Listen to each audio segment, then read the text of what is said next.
Very good. So, having done the chanting, which is the mood music in this group, now we learn how to do a little bit of meditation, which is just the simplest thing in the world. All you need to do is to sit down and do nothing. Is that easy?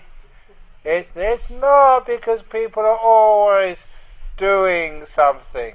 Even if they close their eyes, they're travelling all over the world in their mind. They're planning all sorts of things which they don't need to do. And my saying is, I never plan the future. You know why? Because I found this out by experience. If I plan for the future, things go wrong. You have to plan for the future, otherwise it goes wrong. And it's true, if I don't plan for the future, it goes wrong. But if I do plan for the future, it goes wrong anyway. Either way it goes wrong. So I decide to enjoy myself before it goes wrong and don't plan so much. And you'll find it goes wrong less if you don't plan for the future, because you're peaceful and calm right now. Your best way you can prepare for your future is looking after the present moment. But many people go off into the future. They don't go off into the future, they go off into the past. They try to change things which cannot be changed. It's finished, it's done.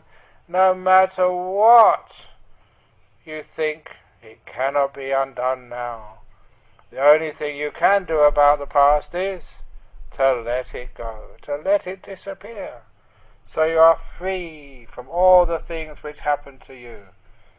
And that's a nice thing in meditation. We let go of the past, we let go of the future. So instead of doing stuff, we're just relaxing and resting. We're just being here instead of going places. So, the simile, for those of you who haven't seen this before, because there's a few new people here, the simile of meditation, how to be still, is such an easy simile. I just pick up my glass of water. And I'm now going to hold this glass of water perfectly still. Has it stopped moving yet, Doug? Has it stopped moving yet? No. So what should I do? I should concentrate. I'm going to really put attention on this now. I'm really trying. The more I try, the more it moves. Exactly, yes. So don't try to meditate, otherwise it gets worse. There's such an easy way to meditate, to come to perfect stillness. And what do? Put it down. Let it go. Leave it alone. And you find, without any effort whatsoever, the easiest thing in the world, after a few seconds. What's that water like now? You're an honest lady, aren't you? Is she honest, Rachel? Yes. Okay. Would you like to tell people, is that perfectly still? Perfectly still. Yeah, it's so easy to do when you notice how to let your mind be, rather than trying to make it like this or force it to be like that. So in meditation, you're just coming home into this moment, leaving all your problems and concerns aside. It's called letting things be. And in order to let things be, we have this beautiful ideal of kindness. And how can you be kind? How you be kind is a little story from my very first book, which is now available in the airport bookshops. Yay! After about 10 years, they've finally got it in the bookshops. Anyway, it's called Opening the Door of Your Heart. It's a story my father told me when I was only about 13. He took me aside one day and he told me, he said, son, whatever you do in your life, wherever you go, however you turn out, you must always remember one thing, and that is the door of my house will always be open to you. I never shut the door in your face, no matter how you turn out. You're my son, you're welcome in, and that's all. It took me many years to realize he didn't mean his house, because we were living in a small council flat, which was the lowest form of accommodation you could have. The next stage down was under the tree or in the park. That's really poor accommodation. And to tell you how poor we were, my father never bothered to lock the door of the apartment. He wasn't afraid of burglars. He told me he hoped they would sometimes come in, take pity on us and leave something. So we were poor. So, it didn't mean his house. What he meant was his heart. He said, what he meant, it took me years to understand this, he meant the door of my heart's open to you. No matter who you are, no matter what you do, no matter where you go. I'm your father, you're my son, that's it. I will always love you and care for you. That meant so much. It was the unconditional part of love. And that's also part of meditation practice as well. Whatever you're experiencing right now, whatever's happening in this very moment, open the door of your heart to it. Allow it in. This moment will never come again. This moment is very precious. You don't know what it has to teach you, what you have to learn from. So embrace it, let it in.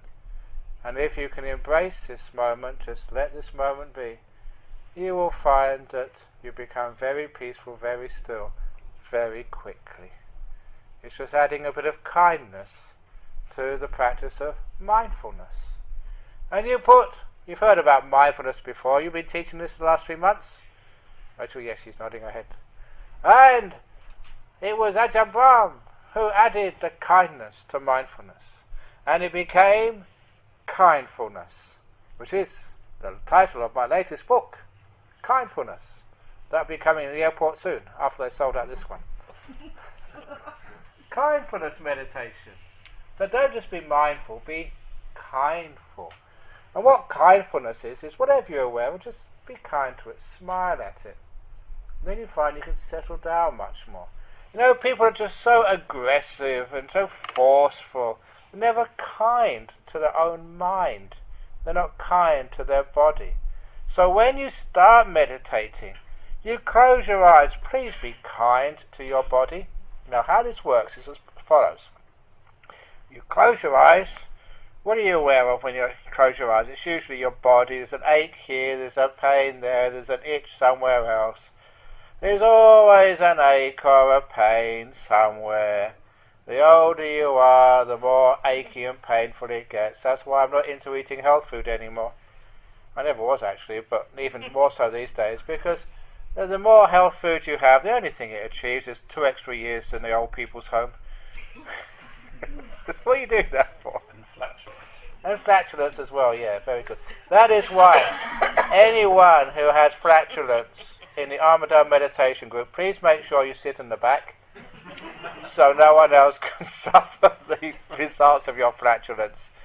So remember, anyone in the front, if you've got flatulence, go back. Now you know why the people in the back sitting in the back. So no one has to endure. I know why you sit in the back. So, anyway, we'll go. That's right. You're being kind to your body. So when I say letting go, that's not what I mean, letting go, being flexible.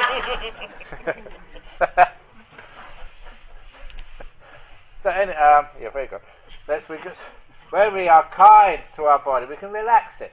So when you close your eyes, a lot of times you're aware of aches and pains in the body, how it's sitting, whatever. The first stage of meditation, be aware of your body, aches and pains and feelings, whatever it is. Open the door of your heart to those aches and pains. And then add kindness. Because you find it's amazing when you add kindness, compassion, love, softness to an ache and pain in the body, it actually gets less. You're actually relaxing the body, and the body feels so much better. If you don't believe me, do you remember the times when you were really sick or hurting and some kind person, maybe your mother or father or great friend, they just stroked your hair, said, it's all right, Mummy is here. And that's that kindness, that softness, that love took all the pain away, at least a lot of the pain away. Never underestimate the power of kindness to actually relieve aches and pains and relax the body. And so when that ache and pain comes in the body, be aware of it, be kind to it, and you can actually feel it relaxing. The job of mindfulness, you feel the body, whether it's tense whether it's loose, whether it's painful or whether it's relaxed. Mindfulness can show you what's going on. The kindness is what moves that feeling in the body to more relaxation, more at ease. And if you understand that, you understand the essence of meditation. The mindfulness gives you an understanding of the state of affairs, and it's the kindness which softens the body. It will later soften the mind. You can really, really, really relax. So once you actually feel this, it's so easy. You get an ache in the body, a pain, or even a sickness, because some of you guys are here for sicknesses. You've got cancers, you've got heart disease, you've got leg disease, you've got ear disease. Every part has a disease somewhere or other. So wherever your disease is, just focus on it and use kindness to relax it, relax it, relax it. Now I've had a lot of success. This always goes over to the Cancer Support Association. I wrote an email again today for the next time I go over to teach there and they come to learn at our monastery, dealing with cancers in the body. A great success with breast cancers. Feel there's something there. You feel it. Be aware of it.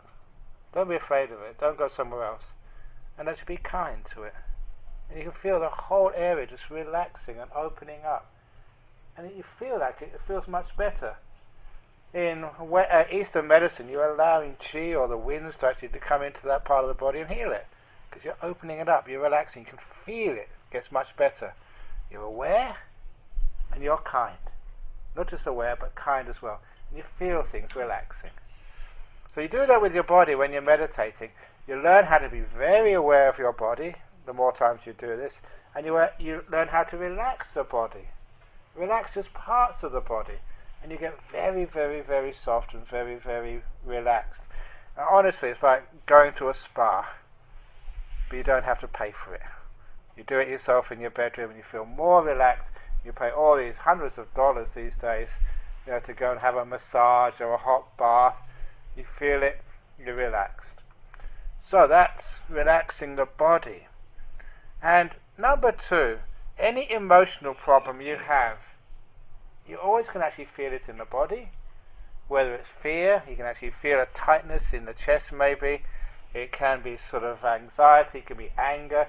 You feel it in the body. And if you want to deal with those emotional problems in life, don't worry about the emotion itself in the mind. Go to the body, feel it in the body, relax it in the body, and then the emotion goes as well. So if you're sad, what does sadness feel like? Not in your head, but in your body. Where do you feel it? What's it like? Be aware of the sadness, and then relax it. Be kind to it. Open it all out. You find even the sadness just vanishes from your body as the body relaxes.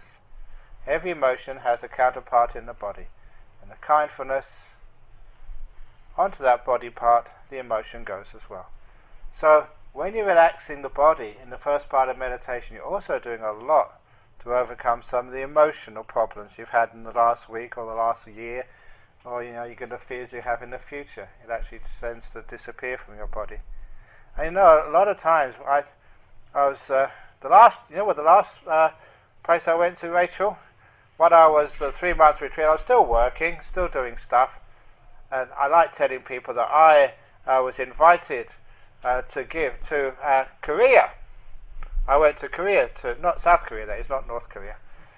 If I went to North Korea, I wouldn't be back yet.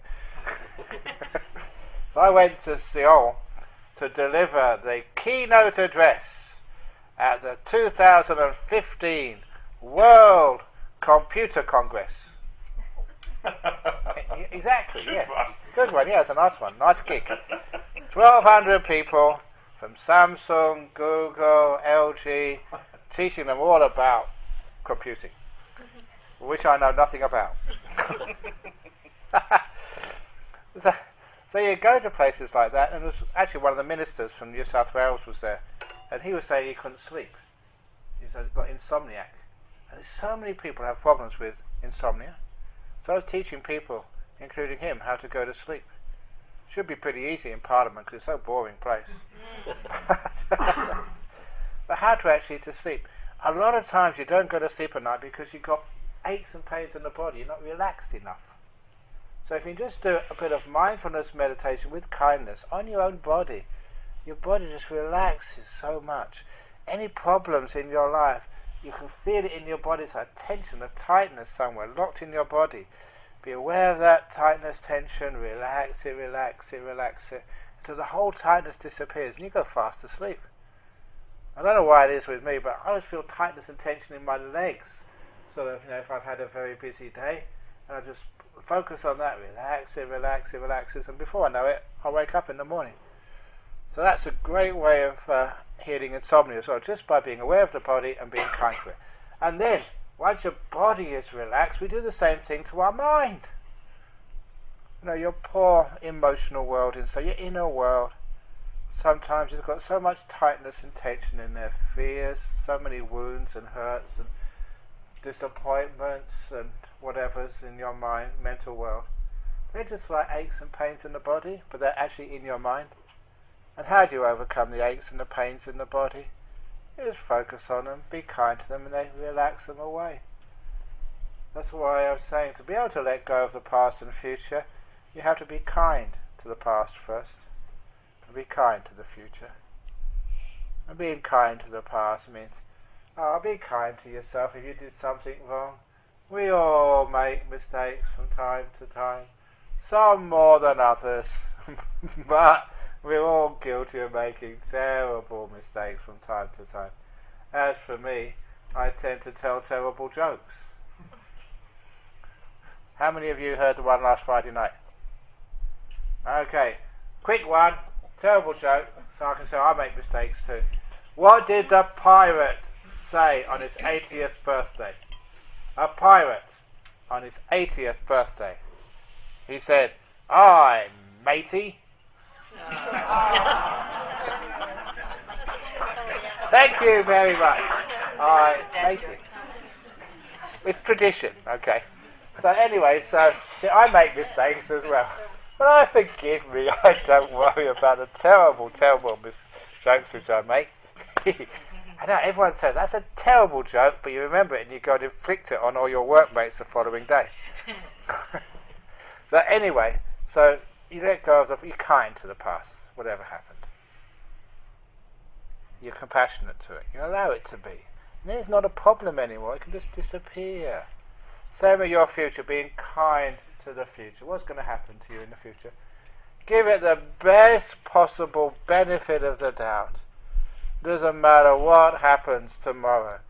It may be another thing which happens, an even better thing which happens. You know what's round the corner. You may lose your job tomorrow, but find you win the lottery. Yay! It does happen, you know. Who knows what is around the corner? So when you're compassionate to the future, you always have this beautiful, kind, wonderful, positive attitude to the future. And you know something which all psychologists know, and I know, if you have that positive attitude to the future, more wonderful things happen. If you have negative, it's going to be bad tomorrow, it's going to rain tomorrow, it's going to be terrible tomorrow, then it does become terrible tomorrow. We had a big ceremony ending the range retreat over at our Ajahn Brahm Meditation Retreat Centre last Sunday. A couple of thousand people there, lots and lots of people. How many people were there? There we go. Very good. And did you not look at the weather forecast beforehand? No. Rain. But did it rain? No. Because it's beautiful. If I was negative, so it's going to rain tomorrow, it's going to be terrible tomorrow, then it would have rained. But if you have this positive attitude, actually you bring good weather. So we had a wonderful day. That's so true. I found that so often. People think, it's going to go wrong, it's not going to work, it's terrible. You make it not work with that attitude. So being kind to the future is looking at the future. It might work, who knows? So that is the way when we put kindness to the future, then the mind settles down and becomes very peaceful. And you enjoy this moment. That is how to do nothing. Just being aware, being kind, relaxing, relaxing, relaxing. That's why, some people, whenever I go overseas to work. It's all business. I never go on holiday. Some people go on holiday to all these expensive resorts What do they do there? They go to all those places for? Just to relax, just to let go. You know what they do when they get there? Somebody showed me a brochure for Club Med. You get up in the morning, have a big breakfast on the beach, and then you have volleyball, then tennis, and then games, and then lunch, and afternoons paragliding or surfing, and in the evening a big party. You wear yourself out. You don't get any rest at all. It's a waste of time. So it's much better coming. If you want to go to Club Med, which Club Med should you go to? This one. Yes, Club Med Armadale. Club Meditation. Armadale. That's what Club Med means. Club Meditation. Armadale. And you just come. Well done. And it's for free. So when people say, where did you spend Tuesday night? I said, I went to Club Med. They go, wow, you must be rich. You say, no, I'm smart. I know where Club Med is. And you relax more. You're just being, just getting your body relaxed and at ease, getting away from it all. People say it that way. Don't get away from it all. Get away from all the work. Get away from all the homework at school. Getting away from all the teachers. People used to say that school would be a very nice place if it wasn't for the teachers. She's nodding, yes. So, this is a wonderful time. You can just relax and get away from it all just by coming into the present moment. That's meditation. I always talk too long. So, that's because I've got a mouth. And I haven't talked for 3 months to you guys, so I've got a lot to catch up. So now we'll do some meditation. Any questions? No? Good. Let's get started. Okay, I've got my sheet over there. Very good. Half an hour meditation, and then we'll have questions and answers and other stuff. Very good. Okay. Your lights on or lights off?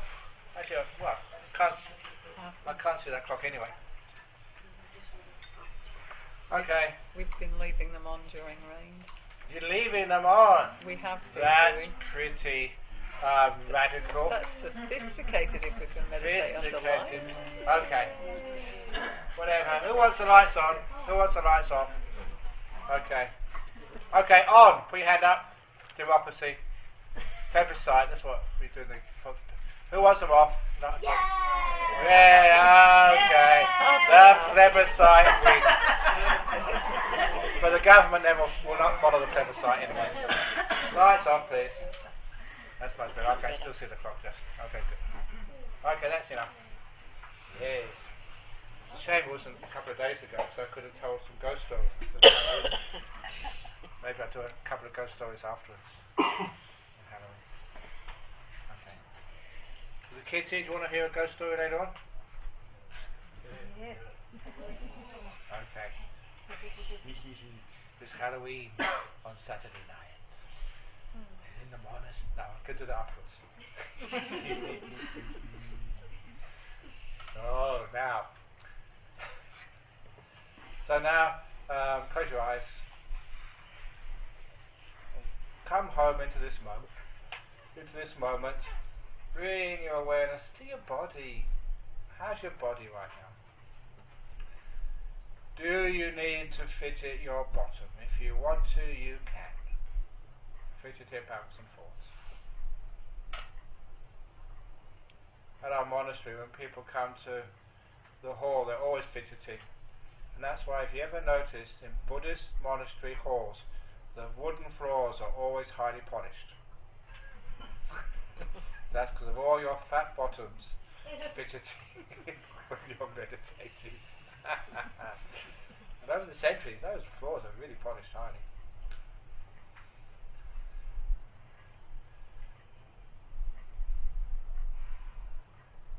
So do you need to adjust your legs, your hands? How's your back? Stretch it or lean back. Find out the most comfortable position for yourself.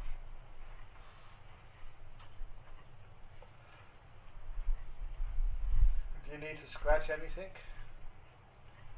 It's nice now we've got the lights off, eyes closed, so you can put your finger anywhere, no one's watching. You don't have to be afraid or embarrassed.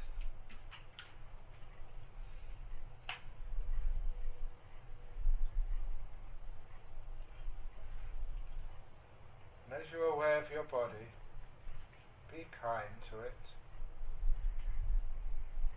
If there's any part of your body which is tight or painful, focus on it. That's being mindful. And see how that pain, that tension, changes from second to second. That gives you feedback.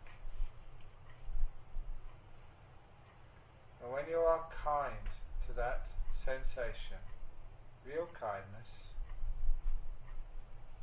you'll find that the pain, the tension decreases. You're using kindfulness to relax your body, part by part.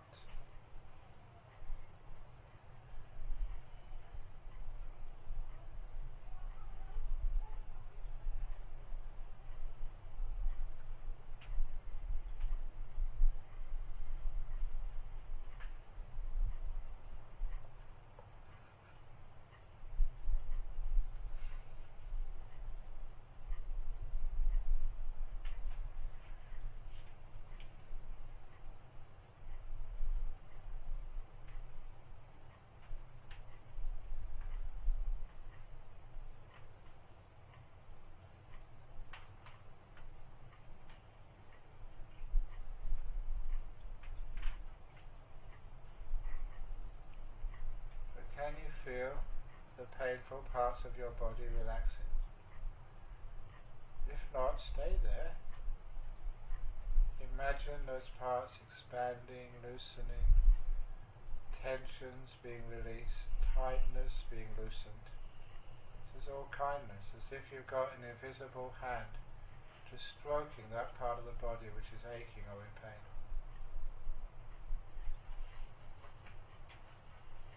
You may notice that that ache or pain in your body is actually connected to an emotional problem. The tightness or tension in the mind creates a tightness or tension in the body. So if you relax it in the body, you find it eases in the mind.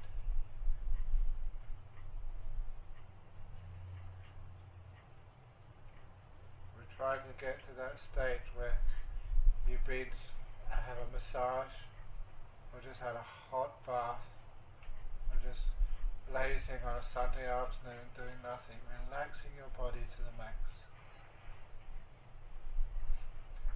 Or like you first wake up in the morning, you don't have to go to work, you're just laying in bed, cozy, relaxed at ease. That's what we're trying to aim for.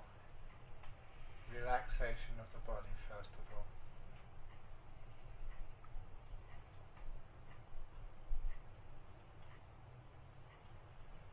When you're mindful, you do get this feedback.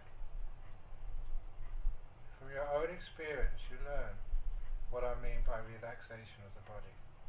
It's not that hard to do.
was sinking into deep cotton cushions. Nothing was being held tight. Your body gets looser and looser.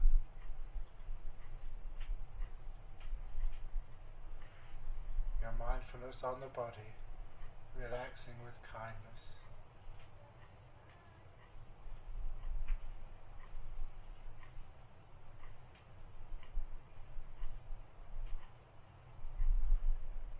And when the body does feel relaxed, there is a certain pleasure of relaxation. A softness and ease, which is quite delightful. See if you can notice the delight in a relaxed body. And you find you relax even more. It's the coziness, the tingling. Nothing tight. Everything loose and free.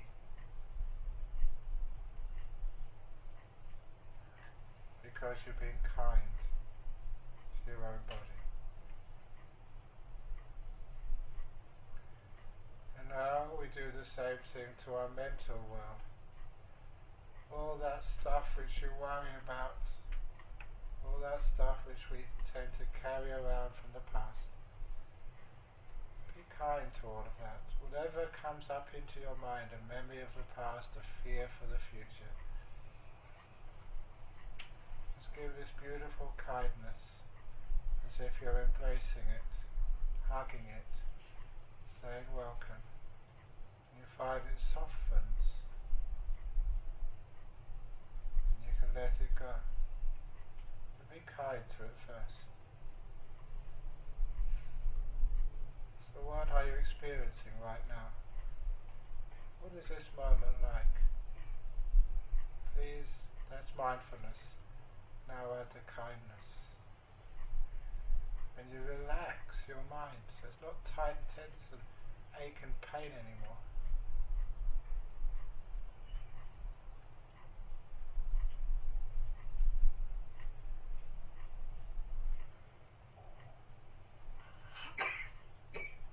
You soon become very aware of how relaxed you are, or how tense you are, and how you can move tension more and more towards emotional relaxation.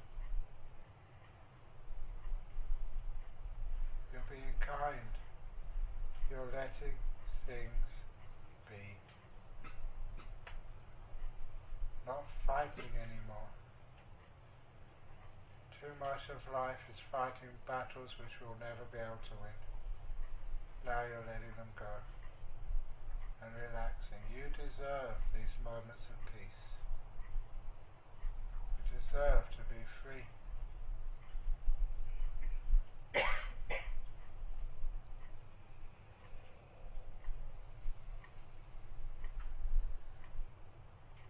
When you're kind to the past, when you're soft on the future, you find it fades away, till all you're left with is this wonderful place we call now. You're just here.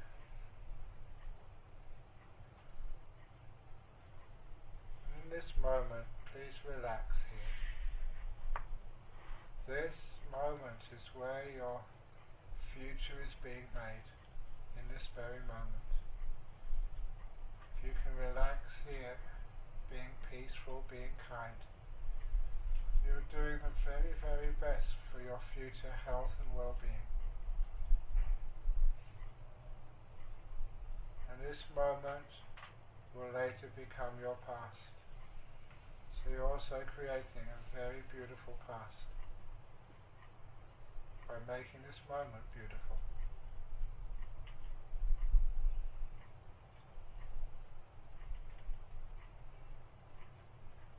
So relax to the max. Don't control this moment. Don't ever think you own this moment. You're just visiting this present moment. Imagine you're a visitor to now. And it will soon be gone.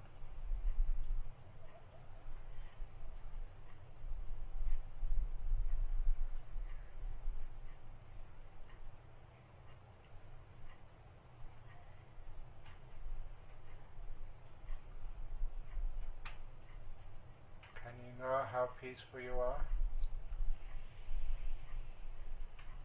See if you can generate more peace by letting go more and more and more.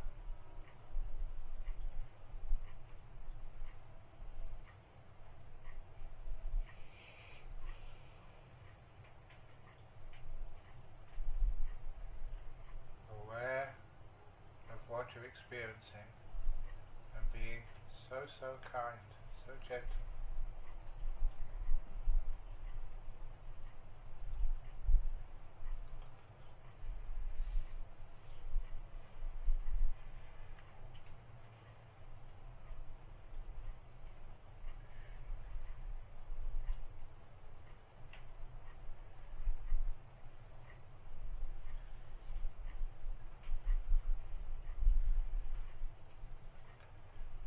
See if you can listen to the silence in this room. When my words finish, there is a gap, a space of silence between my words. Listen to that silence. Let it stay with you.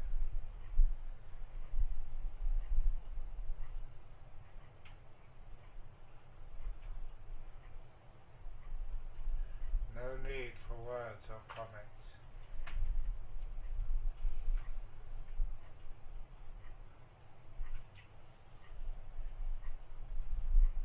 Noticing the space between the sounds.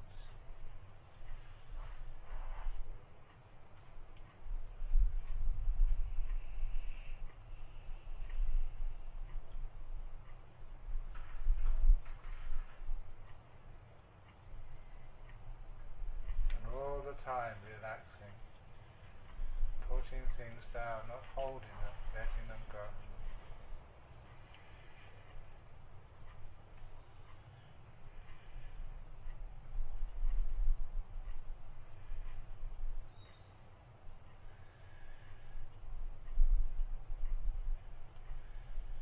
After a while, many people become aware of their breathing. Just know the breath as it comes in this moment. You're aware of the breath as it goes out of your body. And as you breathe in, not forced but naturally, imagine you're breathing in peace. Whatever that word means for you, you're breathing in peace. And as you exhale, you breathe out, let go. Imagining breathing in peace.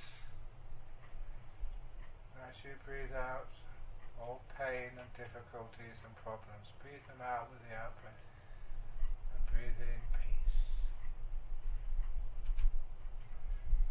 Breathing in peace, breathing out, let go. And imagine that peace getting stronger and stronger at every in-breath. Every out-breath, you free yourself from sicknesses, difficulties. You breathe them out from your body and mind. You just breathe in peace to replace them.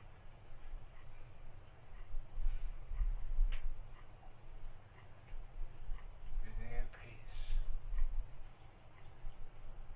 Breathing out, let go.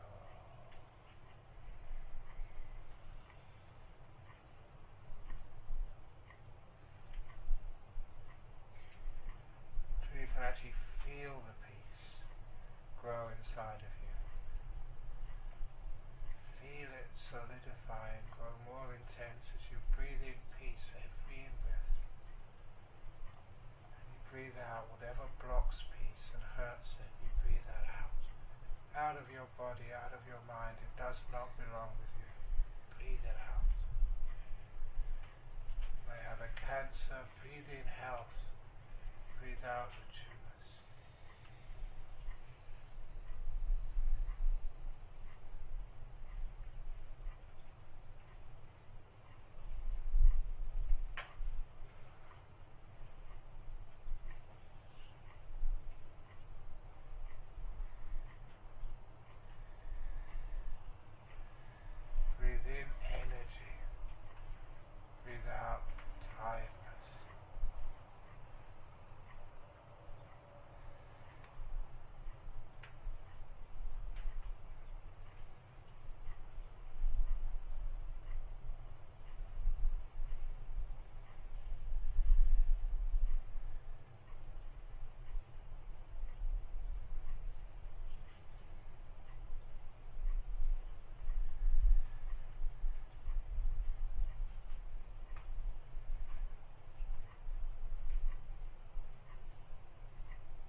down the cup, and your body and mind become still, relaxed all by themselves. Imagine you're driving a car, your body and mind. Now you take your hands off the steering wheel, feet off the pedals. Stop controlling, let go.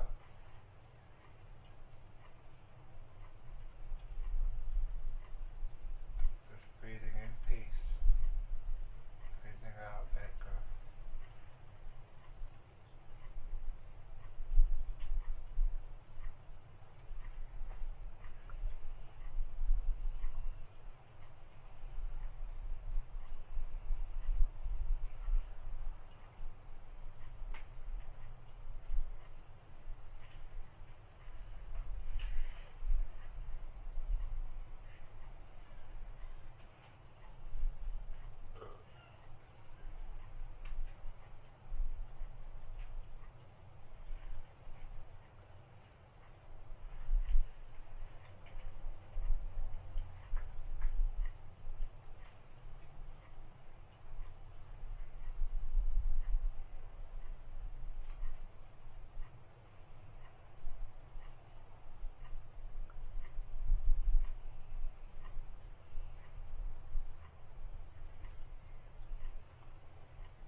How do you feel right now? We're coming close to the end of the meditation now. How relaxed is your body? And how peaceful is your mind?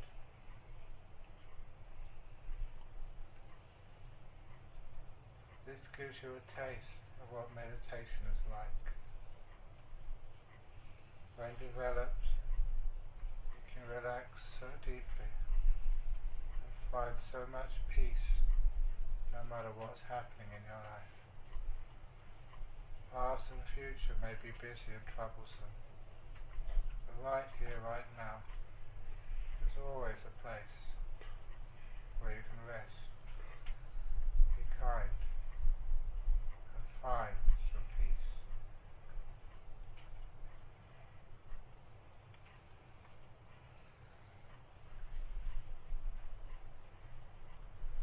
Now I'm going to ring the gong 3 times. Please listen to every sound from the gong, and only when the third ringing from the gong starts to vanish, only then open your eyes.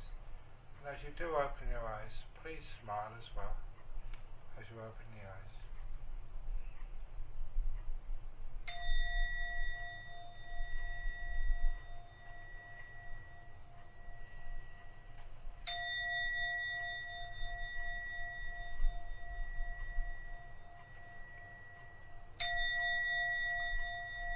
Don't forget the smile.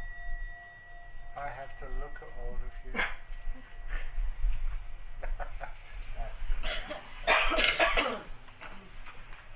Excellent. Good.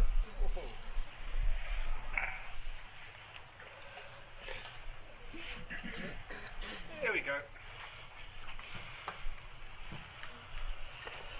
Now, you said we had some questions. Yeah, we kept some from Rains that we... Oh, really? Okay, what's the first question? David's got them. Okay. While he's getting them, I said I was going to tell a Halloween joke. One of my friends, he bought a townhouse in London, in a very old part of London, 3 stories. And the real estate agent told him that it was very hard to sell, so he got it very cheap because it was haunted. But my friend, he said, I don't believe in ghosts, so he bought it cheap anyway, thought it was a great bargain.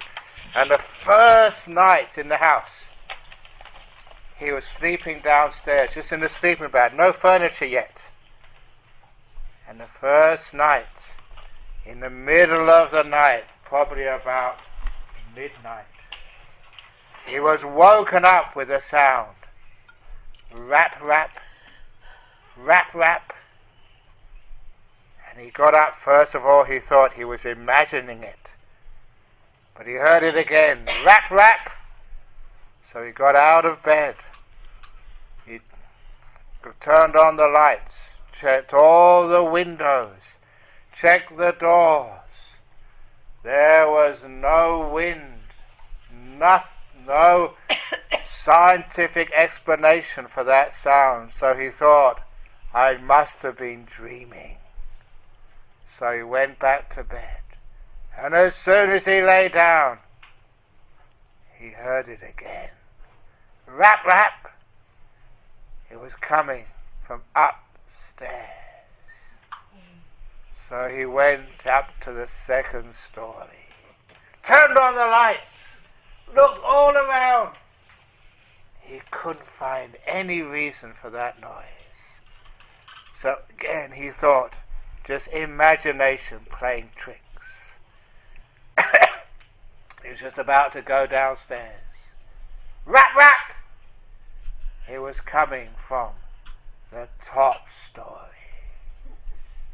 So he climbed the stairs, and even though people say they don't believe in ghosts, when you hear something like that, your legs begin to wobble. Your knees become weak, because even though you don't believe it, you hear it, the supernatural. So he went to the top story, looked everywhere, could find no open windows, no mice. It was perfectly clean. He couldn't understand where this noise was coming from. And then he heard it loudest of all, coming from the attic. Rap, rap. Now the attics are spooky places. If I were you, I would never go in an attic in an old house in London. You never know what you might find there. But it was too late now. He had to find out what was making this noise. So he got a ladder. He went up into the attic, and it was full of all sorts of rubbish. He had a flashlight. He moved it. He couldn't see any reason where this noise came from. He was just about to go down again when he heard it, loudest of all, right behind him. And he turned around the flashlight and he saw it. He saw it. It was an old piece of wrapping paper. Wrapping paper goes wrap. That's a good joke for Halloween. Should have told it last week. What do you expect? Come on, you know me. Anyway, here we go. Question from the rains. If I am watching the mind, who is doing the watching? You are. The mind is watching you doing the watching, the mind which is doing the watching of the mind doing the watching. Don't go to... You say, what is actually watching the mind? Your mind actually just watched the mind a few moments ago. That's what actually happens.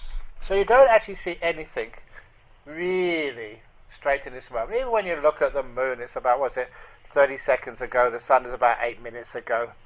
And even when you look at me, that's a few milliseconds ago. It takes time for the light to reach you and for the whole thing to work through your brain. So when you watch anything, when you observe anything, you observe something which has just happened a few seconds ago. So the mind observes the mind which happened a few moments ago. So when people philosophize, they say, I know that I know. You don't know that you know that you knew. It goes back a little bit. And that's why this whole process of knowing works. So if I am watching the mind, who is doing the watching? And also if you've got a monk who's got very powerful meditation, who knows, it may be me watching your mind. Sometimes monks can get into your mind and find out. But don't be worried, because I've told people that, I am a very well-known meditating monk, but, once you've read one person's mind, you never want to read any minds ever again. Your minds, quite honestly, are not worth reading. It's pulp fiction. It's terrible stuff. So you don't want to read anybody's mind. So anyway, Who are watching the mind? Who is doing the watching? It is just this mind is watching itself. Or in mind, just watch what happened a few months ago. Does that make sense? Okay. Number 2. These are easy questions. Why can't you answer these ones? Very simple. Could you please talk about being on the spiritual path? Exactly. Being on the spiritual path, not doing the spiritual path. Because there's lots of people. They want to do the spiritual path. And they want to have all these attainments. And they want to show off to other people. Who can meditate the longest? So sometimes we can have not like telethons, meditation-a-thons. Like meditation Olympics. So yeah, everyone's sitting down, and the one who wins is the one who meditates the longest without moving. Would that be fun? No. Is that spiritual? No. Exactly. What about we have see who can levitate the most, the highest? Would that be spiritual? No. Who can walk on water the furthest? Would that? We're on thin ice here. Very thin ice, okay. Now, a lot of times that's what sometimes people think is being on the spiritual path. Who is the most enlightened? I'm more enlightened than you are, na na na na na. I've been on more retreats than you have. I know the Dalai Lama, I know God, I am in constant communication with God, all that sort of stuff. It's just really rubbish. That's not being on the spiritual path. Being on the spiritual path. How do we know someone's really on the spiritual path? It's actually when you're at peace with yourself. When you're at peace with yourself, you don't need to show off. You don't need to prove anything to anybody. You're just happy with yourself and happy with others. Just like when I go on my retreats. Usually for every range retreat, we call it a rest period for 3 months. The reason we call it a rest period because the rest of the monks have a nice time and I have to teach them. The rest of the monks have a retreat, but I always have 15 days by myself. When I go into my cave, I have a cave where I live. It's actually not a cave, Rachel, it's a tourist attraction. Yes. So I live in a tourist attraction. It is true. So even today I had to wait till people visited it before I can go back and take a rest. It was vacant, it's my cave. Anyway, I live in a cave. So for 15 days I really have peace and quiet. Just by myself. Don't see anybody. Don't talk to anyone for 15 days. Don't talk. Absolutely, it's wonderful. Silence at last. So, That's how you think of all your jokes, is it? they just come to me. But most of them actually come to me on the internet. People have said to me, okay, what's a nice little joke for this? A nice segue. A nun joke? You like nun jokes? No. You don't like nun jokes? Okay. What else? Another joke? Jokes. Tell us some An jokes. adultery joke? No. It's a funny one. Okay, here we go. Someone said to me today, this Australian guy told his best mate, he said, you're religious, you're spiritual, you go to church every Sunday.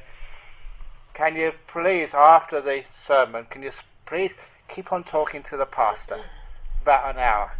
Because just between you and me, he said, I'm having an affair with his wife. I need a bit of extra time, so just keep him talking afterwards, okay? He says, I can't do that. He said, you're my best mate, you do it. So, his best mate, Bob, he goes to church, and he sort of, after the church, he starts talking with the pastor, trying to sort of, waste a bit of time. But the pastor soon sees through it. He says, you're talking a lot of rubbish. What are you up to, Bob? And because he's a pastor, he has to come clean. He said, oh, look, my mate Jim, he told me to try and waste your time for an extra hour because, he's having an affair with your wife. And he doesn't want you to go home yet. And the pastor says, Bob, putting his hand on his shoulder, I think you need to go home right now. My wife died a year ago.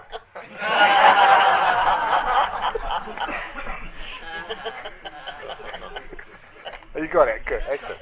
That's not a bad one. It's a bit adulterous, but it's not really clean, but it's the best I can do, yeah, these days. But that is not being on the spiritual path. Being on the spiritual path is like learning how to be at ease with yourself, and at ease with your past, and at ease with your future, and at ease with other people. You're not afraid anymore. Because a lot of times fear is what stops the spiritual path. Fear of what other people think of you. That's not being on the spiritual path. People can think whatever they want of you. That's not your business. They can be stupid, they can be wise, that's their business. Nothing to do with me.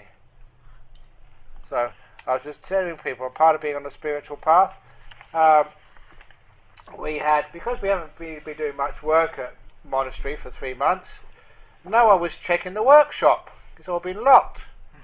Until one of the workshop people, they went in there, and then it said, whoever's been in the workshop, they made an announcement to all the monks, please, if you borrow something, they'll put it back and tidy up after you. And all the monks wonder, what are you talking about? No one's been in a workshop. If we ever go, we always tidy it up afterwards. We realised the reason why it was untidy and why a few things were missing, the burglars had been in. They'd stolen a couple of things from my workshop. Chainsaws. What are you talking like that for? They're welcome to it. Because I told people today they can steal your chainsaws. They can steal your generators. They can steal lots of stuff. But I will never allow anyone to steal my happiness. Now the thief can steal stuff, but he's not going to steal my peace and happiness and my kindness. So when you understand that, that's being on a spiritual path. Worrying about chainsaws going missing. The monks are very happy because they don't have to do so much work now. Yeah, we're going to get them some more chainsaws and stuff. So that is being on a spiritual path. You don't get angry and upset at people. Yeah, there's people like that around. Why they want this sort of stuff, I don't know. But anyway, okay, it's done, it's finished. You've no way of catching anybody, so just let it go, for goodness sake. Don't let them steal your happiness. People can say rotten things to you. They can call you an idiot, stupid, crazy, ugly. But there's no need that they can control you by their words. And as I've said here many times, if they call you an idiot, why do you get upset if they call you an idiot? There's only one reason why you get upset if they call you an idiot. Because you believe they may be right. That's why you get upset. If you know you're not an idiot, they can call you whatever you like. It doesn't matter. Say, I'm sorry, sir, you're wrong. But when you half believe them, that means they control your happiness and they take away, the joy you have in the day. So when people say rotten things to you, bye. When people say rotten things to you, let it go. When they say nice things to you, receive it. That's being on a spiritual path. So here, if there's any complaints when I come here, any complaints, go and tell Rachel. Any compliments, come right up to me. That's being on a spiritual path. Which is actually learning what peace and happiness is all about. Now, being on a spiritual path doesn't mean that you know all the scriptures and you can tell people how wise you are. That is not being on the spiritual path at all. That's being ego. That's why they have something called spiritual materialism. I am more holy than you are.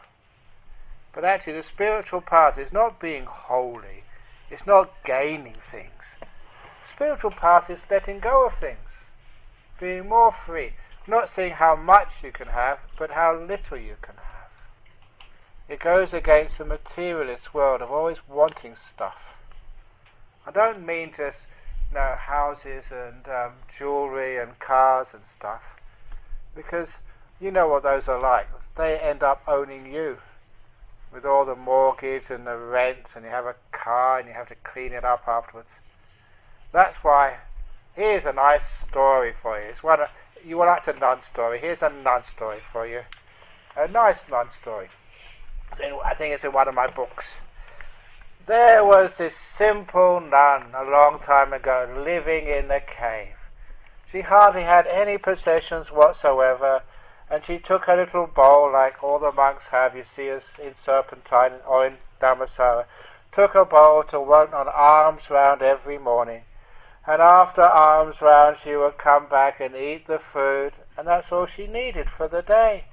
Such a simple life. When people would come and ask her questions or they needed just a person to talk to, she would always be there for them, just to be a listener or maybe give some advice. Always kind and talk about meditation. She was a very good nun. But one day when she was out on alms round collecting food for the day, a mouse bit a hole in her robe which she kept in the cave, and so she had to patch it with some old cloth again. Because monks, if we have a tear in our robe, here we go, there's my tear. See, I've got a tear in my robe, where is it? There. See it sewing up. We don't just throw it away and get a new one. Because if you go to the shopping mall, do you ever see a robe shop for monks? No, there's a lingerie section, there is a jacket section, a shirt section, a suit, but they don't have monk sections in the shop, so we can't get a new robe, we just have to sew it up ourselves. So that's what she was doing, sewing up her robe. But after a while, sewing her up, and this mouse was always eating the robe, she thought, why don't I get a cat? Because if I had a cat, that would scare the mouse away, then I wouldn't have to keep patching my robe.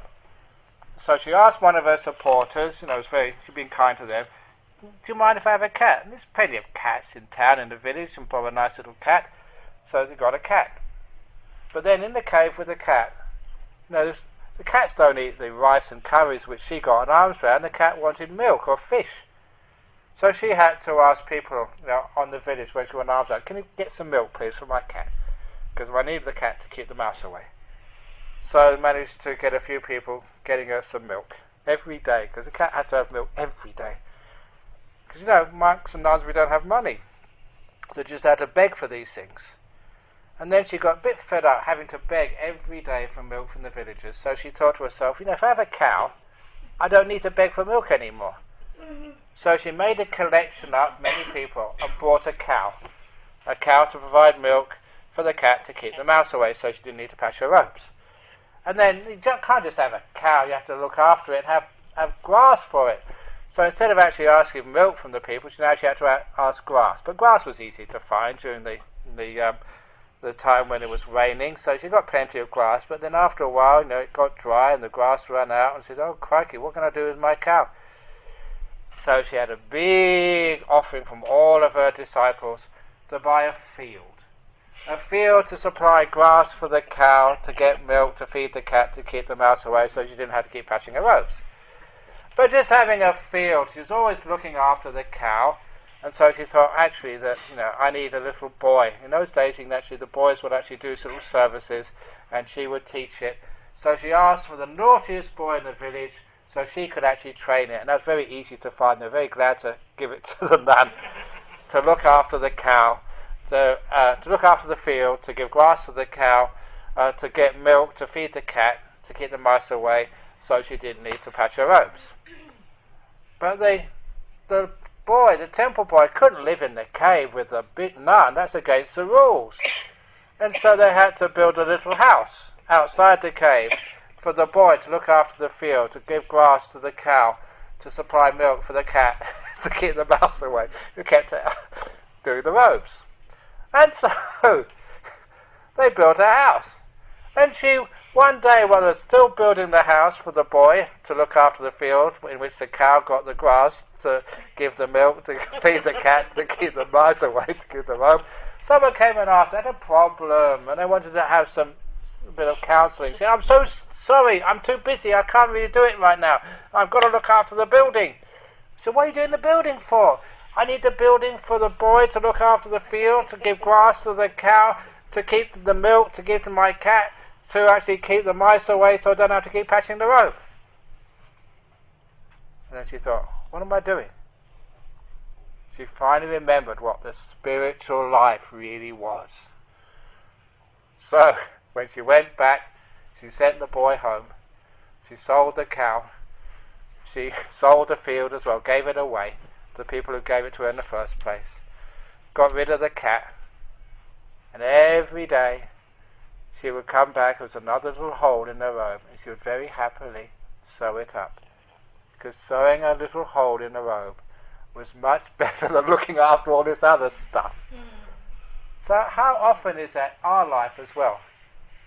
So we buy a vacuum cleaner because we don't like using a pan and brush because it's easier.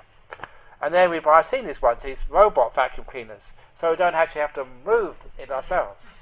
And then we have to get an extra job to buy the vacuum cleaner to clean the house, because we're too lazy to actually use a pan and brush. To pay for the cleaning lady. Pay for the cleaner. That's what we. Yeah, pay for the cleaning lady to use the vacuum cleaner. This is our life. It always gets more and more complicated, doesn't it? We get a car so we can actually get to work or go wherever we want, and we've got to get a garage for the car. Then we need insurance and need changing the wheels and services and petrol. Well, I can use a bicycle. It's only just round the corner where you go to work. Or you get the bus. But yeah, go on. Can we come and live with you? Hey, no, if you come and live with me, I've got to get a house for you and then food for you. Oh, dearie me. My own tent. But you can see that's where materialism comes from. It's convenient. So you get some more clothes. I need a bigger wardrobe. In a bigger wardrobe, you need to store the old stuff somewhere, so you get one of these storage containers or storage places you have to pay extra money for. Oh, goodness gracious, it never ends. So the spiritual life is seeing how more simple you can live. And you know, simple is actually more free. Incredible thing. You think that I'll get this because it makes life more easy, but it actually makes it more complicated. Convenient, but troublesome, as one might used to say. So the spiritual life is seeing how little you can have and how peaceful you can be.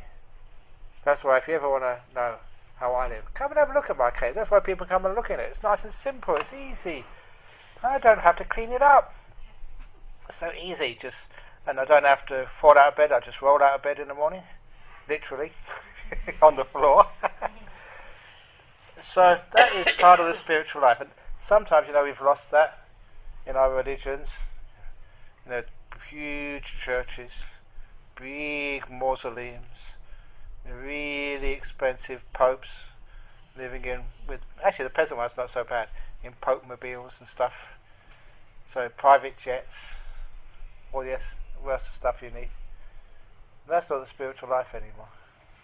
Spiritual life is learning how to be simple, peaceful and kind.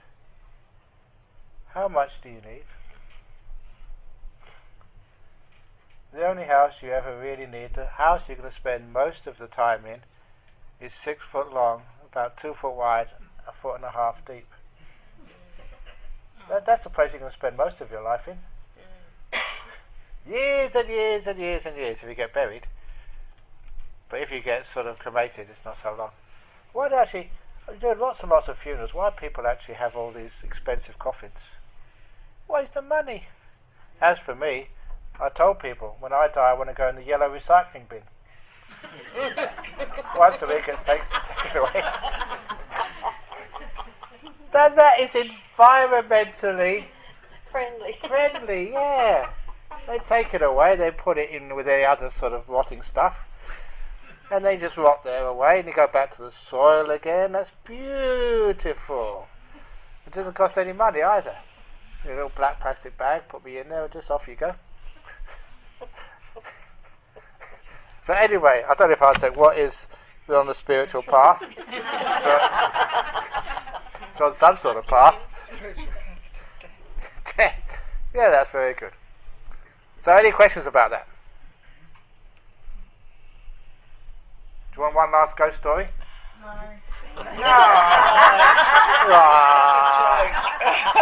One last joke. One last joke. Okay. Doesn't scare anybody. It doesn't scare anybody. What's a nice joke which I haven't told for a long time? We haven't been for 3 months at any time. Okay, a very simple one-liner joke.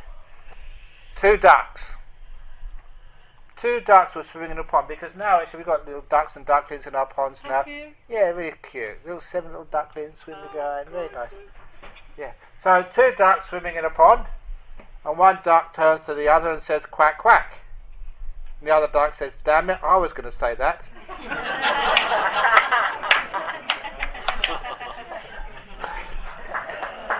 Okay, come on. Gross. Welcome back. Welcome back. Okay, come on. That's my duck joke. So, thank you. Isn't it wonderful to have him back? Yeah, go quack.